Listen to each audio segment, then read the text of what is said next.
사진을 봤는데 깨졌거나 이런 얘기를 들은 것도 아니고 뿌리 끝에 염증이 심하지도 않은데 비율이 굉장히 좋아 보여요. 이거를 뭔가 빼야 된다고 얘기를 들었다. 내가 납득할 만한 이유를 못 들었다면 거기서 잠깐 멈추시고 다시 한번 생각을 해보셔도 괜찮지 않을까.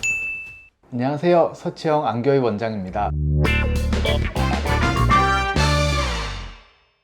치아가 멀쩡했는데 치과를 갔더니 치아가 지금 썩고 있다. 누워있는데 이것만 한다고 그러는데 옆에 것도 갈고 해서 보니까 나중에는 본인 치아 3개만 남고 다 갈아버렸어요. 사실 이제 이게 뭐 사진으로만 보고 단정적으로 말씀드리면 안 되겠지만 상식적으로 생각하는 선에서는 좀 납득하기가 힘들긴 하더라고요. 원장님도 혼자 누워있으면 옆에 거 막 치료하시고 절대 그러면 안 되죠. 원장님 보셨을 때는 정말 발치를 해야 되는 경우인데 환자들이 이거 왜 멀쩡한데 뿌리냐, 반응 필요 아니냐. 저 같은 경우는 사실 이 치아를 남겨뒀을 때 주변에 크게 손상이 있거나 나머지 부분들이 피해를 안 준다면 굳이 안 원하시는데 진행은 하진 않아요. 몇 년 묵혀놓으면 알아서 이제 아파서 오시죠. 어떨 때 발치를 해야 되고 어떨 때는 발치를 안 해도 되는지 교과서적으로 기준이 있는 것 같지는 않은데요. 저의 기준은 만약에 이 치아가 신경치료라든지 잇몸치료라든지 아니면 뭐 기타 수술적인 방법으로 통증이 해결이 안 되는 상황이에요. 그러면 이거는 어쩔 수 없이 발치를 해야 될 것 같아요. 첫 번째는. 그럼 두 번째는 이 안 좋은 상황을 놔뒀을 때 주변 신경이나 치아나 다른 뼈 있는 부분이 너무 많이 망가질 것 같은 경우에는 사실 이걸 아끼는 것보다는 적정선에서 해결을 해주는 게 좋거든요. 그럴 때는 또 발치를 말씀드릴 것 같고요. 마지막으로는 이가 이제 깨지거나 망가졌는데 정상적인 방법으로는 도저히 회복이 안 되는 경우가 있어요. 너무 많이 깨져서. 사실 그럴 때는 통증도 없으시고 주변에 지금 당장 크게 피해를 주진 않지만 또 깨진 채로 보이는 부분을 그냥 계속 쓰시고 계실 수는 없잖아요. 그럴 때는 또 어쩔 수 없이 이제 발치 얘기하게 되는 것 같아요.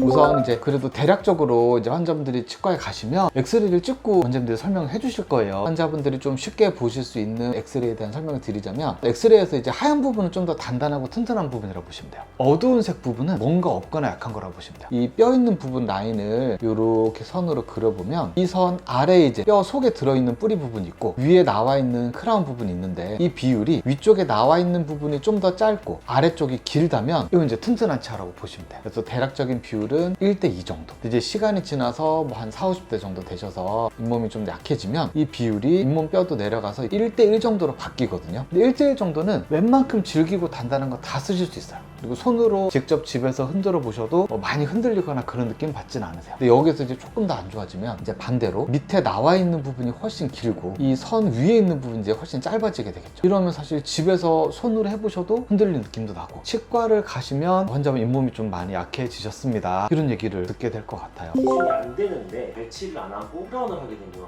네. 어떤 크라운을 씌워서 위쪽에 단단한 음식물을 씹기 위해서는 밑에 이제 받쳐주는 구조물이 어느 정도 이제 서포트가 돼야 되는데 이게 안 되면 이제 위에 씌워놓은 게 모양을 일단 만들었죠. 이쁘게 만들었는데 쓰시다가 이게 금방 떨어지거나 부러질 수 있거든요. 적당한 받침대가 있어야 위쪽에 단단한 크라운을 올릴 수가 있고 그걸로 이제 식사를 잘 하실 수가 있을 것 같아요. 크라운으로 할 수 있는 기준이 되는데 그냥 발치를 해버리면 어떻게 될까요?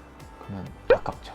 사실 임플란트나 브릿지도 영구적인 치료 아니기 때문에 가능하면 크라운을 한번 거쳐서 최대한 쓰시다가 또 그 다음 단계로 넘어가는 게 좋을 텐데 그 한 단계가 없어지는 거니까 좀 환자 입장에서도 좀 아쉬울 수 있겠죠. 사실 한 군데서만 얘기 들어서는 정확한 판단을 좀 내리기가 어려우실 수 있기 때문에 얘기를 들었는데 뭔가 찜찜한 부분이 있고 이해가 잘 안 된다. 꼭 한 군데만 가셔서 결정하지 마시고 여러 군데서 얘기 들어보시고 비교해 보시는 게 좀 번거롭고 귀찮으실 수 있지만 제일 좋은 방법일 것 같아요.